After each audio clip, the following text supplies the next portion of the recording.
Naxalism ఓ philosophy. So justice Sudarshan రెడ్డితో ముఖ్యమంత్రి Revanth Reddy. Naxalism ముఖ్యమంత్రికి ఎందుకు ఫిలాసఫీ అయింది?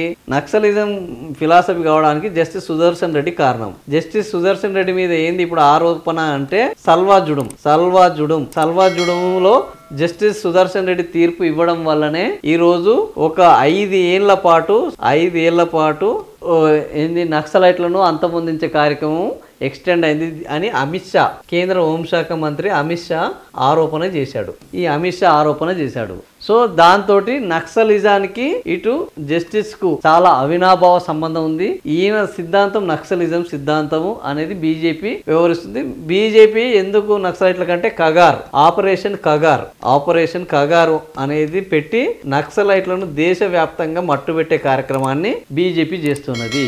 బీజేపీకి వ్యతిరేకంగా ఎవరున్నారు? కాంగ్రెస్ ఉన్నది. కాబట్టి ఇప్పుడు నక్సలైట్లకు వ్యతిరేకంగా బీజేపీ ఉన్నప్పుడు నక్సలిజానికి అనుకూలంగా ఎవరు ఉండాలి? మనం ఉండాలి. సో నక్సలిజం అనేది మన ఫిలాసఫీ కావాలి. మరి నక్సలైట్ల పట్ల ఈయనకేమైనా ఉన్నదా? వాళ్ళ పట్ల ఏంది అనుకూలత ఉన్నదా? వాళ్ళ కోసం ఏమైనా కార్యక్రమాలు చేశారా అని అంటే లేదు. ఎందుకు అని అంటే గతంలో నక్సలైట్లు వ్యతిరేకంగా వ్యవహరించిందే తెలంగాణలోని రెడ్డిల పట్ల, తెలంగాణలోని వెలమల పట్ల. తెలంగాణలోని రెడ్డిలో అంటారు వీళ్ళని. ఈ గడీల రెడ్డిలకు వ్యతిరేకంగా నక్సలిజం కొనసాగింది. తెలంగాణలోని దొరలకు వ్యతిరేకంగా ఈ నక్సలిజం కొనసాగింది. సో అలాంటి నక్సలిజాన్ని తన ఫిలాసఫీ అనడానికి కారణం జస్టిస్ సుదర్శన్ రెడ్డి. బీజేపీ వ్యతిరేకత అంటే శత్రువుకు శత్రువు మిత్రువు అన్నట్టు. ఇప్పుడు బీజేపీకి వ్యతిరేకంగా నక్సలైట్లు ఉన్నారు కాబట్టి, బీజేపీకి వ్యతిరేకంగా కాంగ్రెస్ ఉన్నారు కాబట్టి శత్రువుకు శత్రువు మిత్రుడు అయినట్టు నక్సలిజం నా ఫిలాసఫీ. నక్సలిజం ఓ ఫిలాసఫీ, మా ఫిలాసఫీ కాదు, ఓ ఫిలాసఫీ. నక్సలిజం అనేది ఒక ఫిలాసఫీ. నక్సలిజం ఆ ఫిలాసఫీని మీరు యాక్సెప్ట్ చేస్తున్నారా లేదా అని బయటికి చెప్పే పరిస్థితి రేవంత్ రెడ్డికి లేదు. సో నర్మగర్భంగా కర్ర విరగకూడదు, పాము జావకూడదు అన్న పద్ధతిలో ఈరోజు రేవంత్ రెడ్డి మాట్లాడుతున్నారు. ఆ భావజాలం నచ్చకపోతే వాదించి గెలవాలి. నక్సలైట్ల భావజాలాన్ని నక్సలైట్లను చర్చలకు పిలిచి హతమార్చింది ఎవరు అనంటే వైఎస్ రాజశేఖర్ రెడ్డి కాలంలోనే నక్సలైట్లని చర్చలకు పిలిచి ఖతం చేయడం జరిగింది. నక్సలిజమే మా ఎజెండా అని ఎవరు చెప్పారు? టిఆర్ఎస్ చెప్పారు. నక్సలిజం మా ఎజెండా అని టిఆర్ఎస్ పార్టీ చెప్పింది.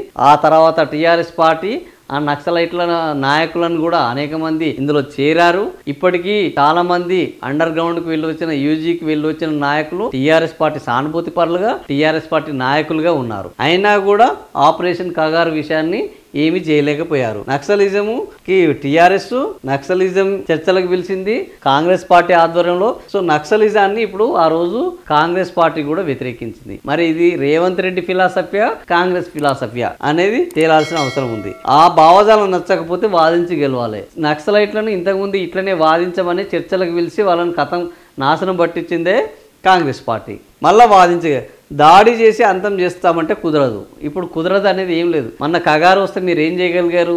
ఏం చేయలేదు. ఉపరాష్ట్రపతి అభ్యర్థి జస్టిస్ సుదర్శన్ రెడ్డి తెలుగు బిడ్డ. ఆయన విజయం కోసం 2 తెలుగు రాష్ట్రాల్లోని అన్ని రాజకీయ పార్టీలు, ఎంపీలు కృషి చేయాలి. సుదర్శన్ రెడ్డి అభినందన కార్యక్రమంలో సీఎం రేవంత్ నాపై విమర్శలు చేస్తే ఎన్నికను వదిలేస్తాను అనుకున్నారు. సుప్రీం తీర్పుల్ని విమర్శించే ముందు వాటిని చదవాలి. అమిత్ షాను ఉద్దేశించి జస్టిస్ సుదర్శన్ రెడ్డి కూడా నిన్న చాలా తీవ్రమైన వ్యాఖ్యలు చేయడం జరిగింది.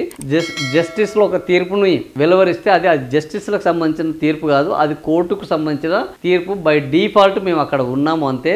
మా తర్వాత మా ముందు అక్కడ చాలామంది ఉంటారు. అదేవిధంగా సల్వాజుడం కేసు ముందు దాన్ని అనేక మంది జడ్జిల ముందు వచ్చింది, నా తర్వాత కూడా వచ్చింది. దానికి నేనే ఆది అంతం నేనే కాదు. సో ఒకసారి అమిత్ షా ఏంది ఆయన సెక్రటరీ ఎవరో ఒక ముక్క చెప్పి ఈయన సల్వాజుడంకి అనుకూలంగా వివరించారు అనగానే అమిత్ షా కూడా ఆ పూర్తి ప్రసంగాన్ని చదవకుండానే నా మీద ఇలాంటి నిందలు వేస్తున్నారు, ఈ నిందలు వేసే ముందు ఒకసారి తీర్పును చదువుకోమని జస్టిస్ సుదర్శన్ రెడ్డి చాలా శుతిమెత్తగా చెప్పడం జరిగింది. ఆయన ఈ సల్వాజుడం విషయంలో ఉన్నారు అంటే జస్టిస్ సుదర్శన్ రెడ్డి కూడా ఇంకా నక్సలిజం ఒక ఫిలాసఫీ అని ఒప్పుకోలేదు. ఈయన కూడా నక్సలిజం ఒక ఫిలాసఫీ అని ఒప్పుకోలేదు. ఎందుకు అంటే యాజ్ ఏ జస్టిస్ నక్సలైట్లని ఒక ఫిలాసఫీగా జస్టిస్ చూడరు.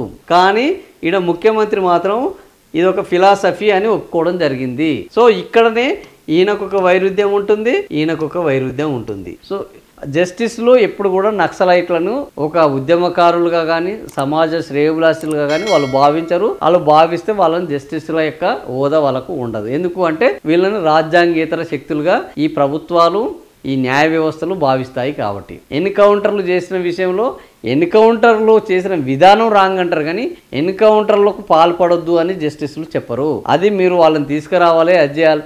ఎన్కౌంటర్లు రాంగ్ అంటే అసలు ఇప్పటివరకు ఎన్కౌంటర్లు ఉండకూడదు. అనేక విషయాల్లో ప్రభుత్వాలను జస్టిస్లు చాలా విషయాల్లో వాళ్ళని చూసి చూడనట్లే వ్యవహరిస్తుంటారు. కాబట్టి ఈరోజు జస్టిస్ నక్సలిజం ఓ ఫిలాసఫీ, ఆ ఫిలాసఫీ కాంగ్రెస్ ఫిలాసఫీయా లేదా సుదర్శన్ రెడ్డి ఫిలాసఫీ అనే దాంట్లో క్లారిటీ లేదు. కానీ రేవంత్ రెడ్డి మాత్రం ఇది బీజేపీకి వ్యతిరేకం కాబట్టి తనకు అనుకూలము అన్న పద్ధతిలో తీసుకున్నారు. సో మొత్తానికి ఓవరాల్గా తెలుగు రాష్ట్రాల బిడ్డ ఈరోజు ఎన్నికల్లో నిలబడుతున్నారు. తెలుగు రాష్ట్రాల్లో దాదాపు 60 ఓట్లు ఉన్నాయి. వీళ్ళందరూ కలిసి ఓట్లు వేస్తే ఆయన ఇండియా కూటమికి ఎట్టి పరిస్థితుల్లో వాళ్ళు ఇండియా కూటమి ఓట్లు మాత్రమే పడితే సుదర్శన్ రెడ్డి గెలిచే పరిస్థితి లేదు. ఖచ్చితంగా క్రాస్ ఓటింగ్ జరిగితే తప్పనే జస్టిస్ సుదర్శన్ రెడ్డి ఉపరాష్ట్రపతి అభ్యర్థిగా గెలుస్తారు. సో ఉపరాష్ట్రపతి అభ్యర్థిగా నేను గెలుస్తానన్న ధీమా ఉండడానికి కారణం ఏంటంటే నాకు చంద్రబాబు తోటి సన్నిహిత సంబంధాలు ఉన్నాయి, తెలుగు వాళ్ళతోటి సన్నిహిత సంబంధాలు ఉన్నాయి. అదే విధంగా జస్టిస్ సుప్రీంకోర్టు జస్టిస్ గా పనిచేసిన మిగతా వాళ్ళతోటి కూడా నా యొక్క నిబద్ధత పట్ల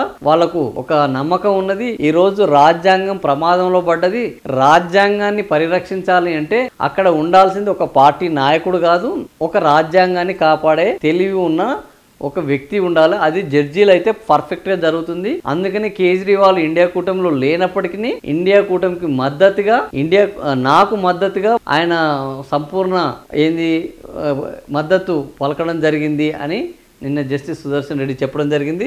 ఇంకొకటి ఏంటంటే తనను ఇండియా కూటమి అభ్యర్థిగా చెప్పొద్దు, తనను రాజ్యాంగాన్ని పరిరక్షించే అభ్యర్థిగా, రాజ్యాంగం ప్రమాదంలో ఉన్నది, రాజ్యాంగాన్ని పరిరక్షించే అభ్యర్థిగా మీరు ప్రకటించండి, ఆ విధంగా ప్రచారం చేయండి. ఇండియా కూటమి అంటే ఇండియా కూటమి తోటి లేని వాళ్ళు బయట చాలా మంది ఉన్నారు. వాళ్ళందరూ బీజేపీకి కూడా వ్యతిరేకమే. కానీ ఇండియా కూటమి అంటే మనకు వ్యతిరేకంగా ఉంటారు. సో ఇండియా కూటమి అభ్యర్థిగా కాకుండా రాజ్యాంగాన్ని పరిరక్షించే అభ్యర్థిగా నన్ను చూస్తే నేను గెలవడానికి ఎక్కువ అవకాశం ఉంటుంది అని ఆయన ఒక అద్భుతమైన స్ట్రాటజీ నిన్ను చెప్పడం జరిగింది. మరి ఈ స్ట్రాటజీని మిగతా వాళ్ళు ఫాలో అవుతారా లేదా అనేది చూడాలి.